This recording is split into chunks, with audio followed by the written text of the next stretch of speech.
Hello, I'm Tom Wright, and I want to invite you to participate in this extensive course on Paul and his letter to the Romans. This epistle is fascinating on several levels.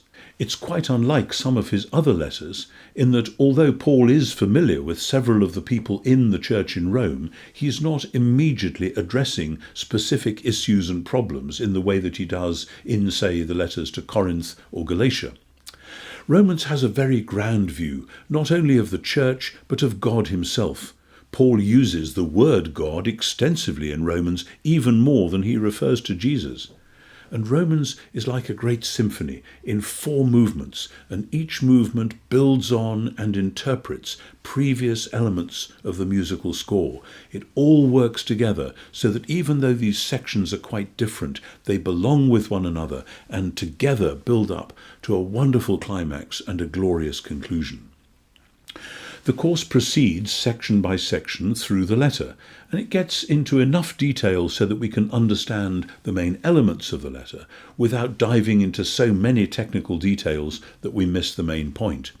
There are 48 lectures in all, and that, in addition to the rich curriculum interwoven into the course, should give you a wonderful experience of embracing and being embraced by this great epistle. Of course, we don't simply want learning for its own sake. The goal of the course is that you would begin to be transformed by the renewing of your mind, as Paul says in Romans 12.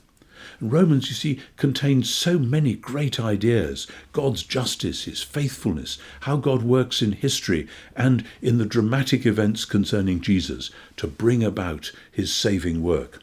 And Paul also leads us into thinking through Israel's history, from Abraham, from Moses, from David, all the way to the Messiah and beyond, and how understanding that is essential to knowing who Jesus is, what the meaning is of his achievement in his death and resurrection, and how that constitutes the call to us to become genuine human beings ourselves.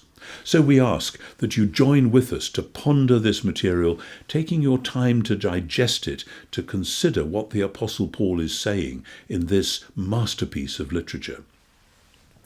In addition to the many lectures that I'm presenting, you will have the opportunity to enter into online discussions with other students from around the world. These discussions and other details of the course will be overseen by my colleague David Seamuth, and I will enter into discussion as my own schedule allows. So we invite you to take this course, to drink deeply, to think Paul's thoughts after him, and to enjoy the challenge of the renewing of the mind. Please join us in studying this great epistle.